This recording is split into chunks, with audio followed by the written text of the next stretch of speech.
नमस्कार। पुनः आज राम गुलाम राय यूट्यूब चैनल में आप सबका स्वागत है। इसके प्रीवियस वीडियो में हम लोगों ने पढ़ा था मृदा तथा फसलें के बारे में अध्ययन किया था, उनके बारे में आपको बताया गया था। अब उसके बाद आपका नेक्स्ट बताए थे, आपको नेक्स्ट चैप्टर पढ़ाएंगे, वो है कार्य एवं ऊर्जा। क्या है? कार्य एवं ऊर्जा।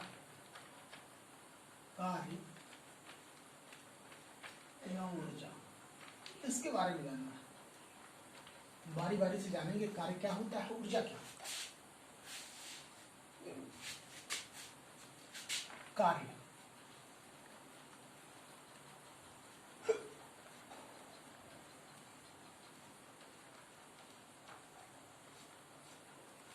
कार्य क्या होता है? कार्य के पहले आप जानिए बल क्या होता है। पहले बल, जब किसी वस्तु पर आप बल लगाएंगे तभी वो कार्य होगा।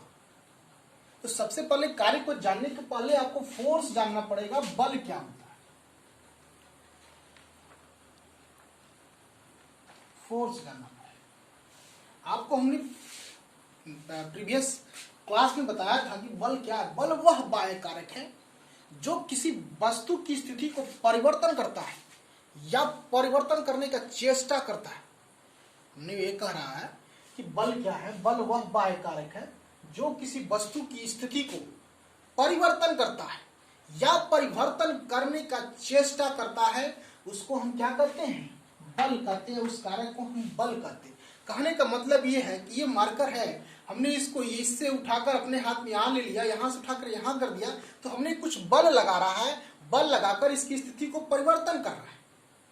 लेकिन कुछ ऐसे भी स्थिति हैं कि जहां आप बल लगाइए उनके क्या होगा, उनकी स्थिति में जिस पे बल लगाएंगे उस पे परिवर्तन नहीं आएगा। हमने कहा बल वह बाह्य कारक है जो किसी वस्तु की स्थिति का परिवर्तन करता है या दो कंडीशन, परिवर्तन करता है, परिवर्तन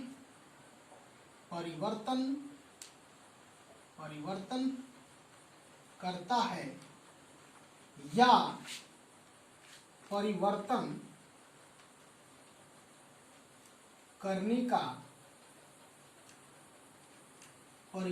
करने का प्रयास करता है। बल वह बाह्य कारक है जो किसी वस्तु की स्थिति का परिवर्तन करता है या परिवर्तन करने का प्रयास करता है, चेष्टा करता है। जैसा कि मान लीजिए ये दीवार है, इस दीवार पे हम बल लगा रहे हैं, क्या ये दीवार खिसकेगा, हटेगा? तो क्या हमने इस पे बल नहीं लगाया है? जरूर बल लगाया है, लेकिन उसकी स्थिति में परिवर्तन नहीं आया। तो हम विज्ञान की भाषा में जरूर कहेंगे कि इस पे बल लगा है, बल लगा है। अब क्या है, जब उसकी स्थिति में परिवर्तन हो जाए, दो कंडीशन हमने बल में कहा, परिवर्तन करता है किसी वस्तु की स्थिति को और किसी वस्तु की स्थिति को परिवर्तन करने का प्रयास करता है। मान लीजिए हमने तो इसको उठाकर यहां से, इस मोबाइल को उठाकर हमने यहां रख दिया, यहां से उठाकर यहां रख दिया, इस मार्कर को यहां से यहां कर दिया, यहां से यहां कर दिया, तो ये परिवर्तन कर दिया। अब ये दीवार है, दीवार को हम धक्का लगा रहे हैं पूरे अपने जोरों से, लेकिन दीवार टस से मस नहीं हो रहा, अपनी स्थिति से परिवर्तन नहीं हो रहा है। तो ये मेरा क्या प्रयास था? हमने परिवर्तन करने का प्रयास किया, परिवर्तन हो या न हो, लेकिन हमने इस वस्तु पे क्या किया? बल को लगाया। तो बल के दो कंडीशन होते हैं, वो किसी वस्तु की स्थिति को परिवर्तन करता है या परिवर्तन करने का प्रयास करता है। अब देखिए, अब यहां से बात आती है कार्य की। जब परिवर्तन कर देंगे, जब आप उस वस्तु की स्थिति में परिवर्तन ला देंगे तो आपका यहां पे कार्य होगा, और जब आप इसके परिवर्तन करने का प्रयास करेंगे, यानी उसकी स्थिति में कोई भी परिवर्तन नहीं आएगा, तो यहां भी आपका कार्य क्या हो जाएगा? शून्य हो जाएगा। यानी आप कार्य पे आइए। कार्य क्या है? किसी वस्तु पे लगाया गया बल, और बल के दिशा में वस्तु के विस्थापन के गुणनफल को हम क्या कहते हैं? कार्य कहते हैं। हमने कह रखा है, हम आपको कार्य बताना चाह रहे थे, तो इसके पहले हमने बल बताया कि बल क्या है, फोर्स क्या है। फोर्स क्या है, बल वह बाह्य कारक है, वह कारक है जो किसी वस्तु की स्थिति को परिवर्तन करता है या परिवर्तन करने का चेष्टा करता है।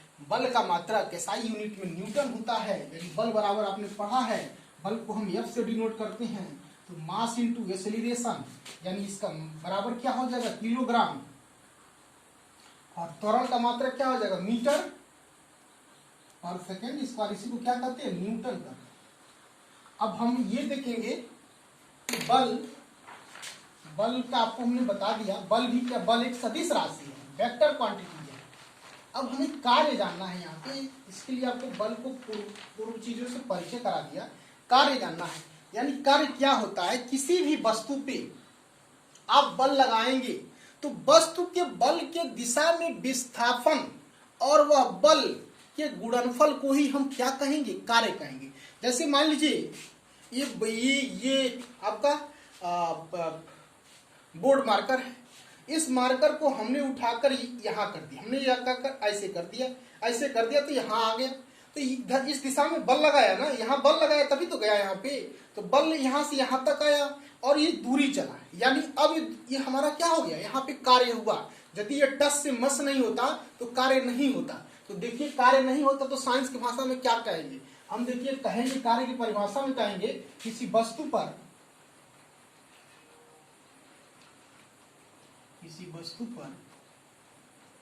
बल लगाकर, किसी वस्तु पर बल लगाकर, बल के दिशा में किसी वस्तु पर बल लगाकर उसको बल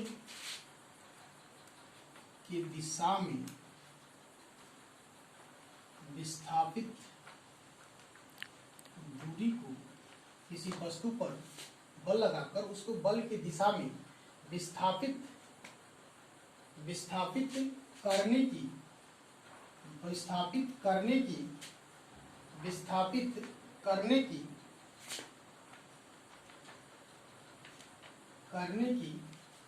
क्रिया को हम कार्य कहते हैं। मान लीजिए कोई वस्तु है, यदि कोई वस्तु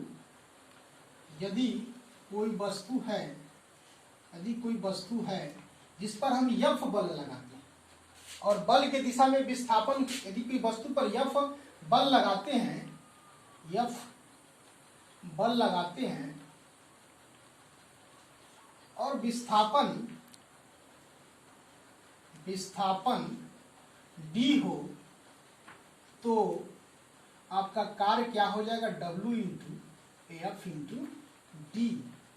कार्य क्या हो जाएगा, W into F into D, जहां W क्या है, कार्य है, कार्य को W से डिनोट करते हैं, F क्या है, आपका बल है, D क्या है, जब आप बल लगाए हैं तो बल के दिशा में जो भी विस्थापन होगा उसको हम क्या कहेंगे, D कहेंगे। अब यहां से आप देखिए, यदि विस्थापन आपका क्या होगा, डिस्प्लेसमेंट आपका क्या होगा, शून्य होगा, तो आपका कार्य क्या हो जाएगा, जीरो हो जाएगा। यहां से देख लीजिए W, यदि आपका बल लगाएं और उस वस्तु में विस्थापन नहीं हुआ, उस वस्तु ने अपनी स्थिति को परिवर्तन नहीं किया, तो आपका डिस्प्लेसमेंट जीरो हो जाएगा, यानी ये क्या हो जाएगा, कार्य बराबर जीरो। यानी आप देखिए यहां से, सीधे देखिए यहां से, डिस्प्लेसमेंट जितना ही कम होगा कार्य आपका उतना ही कम होगा, क्योंकि डिस्प्लेसमेंट और वर्क दोनों डायरेक्टली प्रोपोर्शनल है।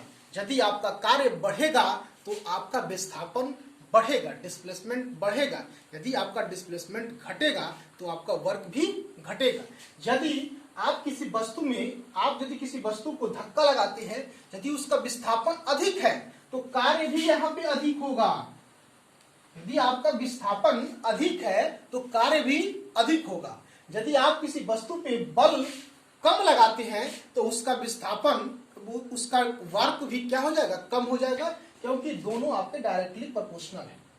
आई बात समझ में। कार्य का भी मात्रा क्या होता है, यहां से देख लीजिए, बल का मात्रा क्या होगा, न्यूटन। हाँ, बल का मात्रक न्यूटन इंटू मीटर, न्यूटन और मीटर को ही हम क्या कहते हैं, जूल कहते हैं। यानी कार्य का यूनिट्स क्या हो जाएगा, SI यूनिट्स क्या हो जाएगा, जूल हो जाएगा। ये क्या है, अदिश राशि है, ये एक अदिश राशि है।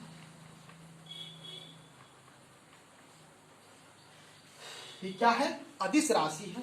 तो हमने आपको कार्य बताया, किसी वस्तु पे बल लगाकर उसके बल के दिशा में विस्थापन करने की क्रिया को हम कार्य करते हैं। यदि मान लीजिए किसी वस्तु पर हमने F बल लगाया और उसमें उत्पन्न विस्थापन D हो, तो कार्य क्या हो जाएगा, W into F into D।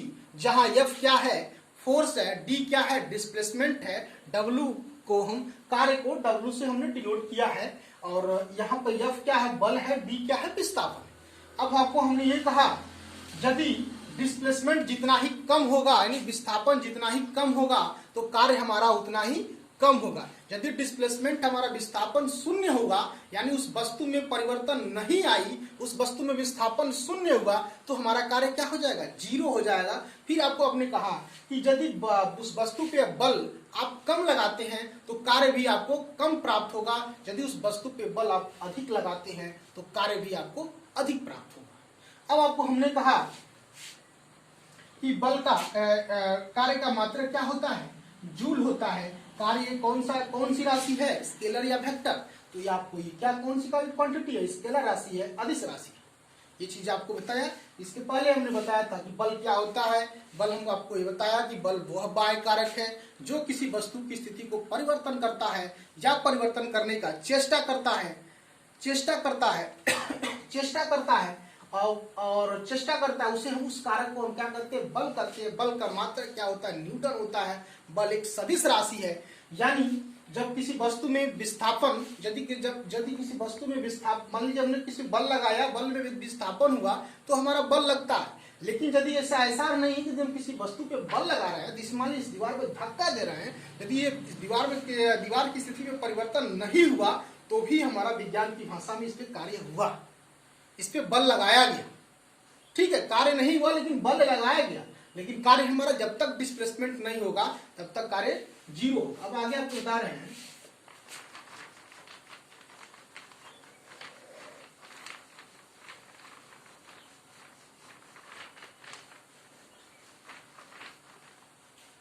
मान लीजिए कोई वस्तु है, जिसपे आप बल लगा रहे हैं, बल लगा रहे हैं। अब इसका डिस्प्लेसमेंट क्या होता है, जो विस्थापन होता है और बल के बीच क्या होता है, थीटा कोण बनता है। और डिस्प्लेसमेंट D हो तो हमारा कार्य क्या हो जाएगा, यदि जब कोई वस्तु पर हम बल लगाएं और उसके विस्थापन और बल के बीच थीटा कोण बनता हो तो उसका कार्य क्या होगा। इस स्थिति में होता है W बराबर, यानी वर्क बराबर F into D cos theta. यानी जब किसी वस्तु पे कोई हम बल लगाते हैं, बल और उस वस्तु का विस्थापन के बीच का कोण थीटा है, तो कार्य हमारा W बराबर F into D cos theta होता है, जहां थीटा क्या है, का बल और डिस्प्लेसमेंट के बीच का कोण है। तो आपको ये बताया गया कि अब देखिए यहाँ पे ये कब अधिकतम होगा, यानी थीटा का मान आपको जानना पड़ेगा। अब आपको cos 0 से लेके आप बढ़ेंगे, cos 0 का मान क्या होता है, cos 0 का मान क्या होता है, cos 0 का मान क्या होता है, ये होता है। cos 0 का मान sin 90 का मान 1 होता है, तो cos 0 का मान 1 होगा। यानी जब इनके बीच कोई कोण नहीं बनेगा तो हमारा क्या बनेगा, जब आपको हमने बताया था कि जब बल और डिस्प्लेसमेंट के बीच कोई कोण नहीं है तो हमारा क्या हो जाएगा, F इंटू D।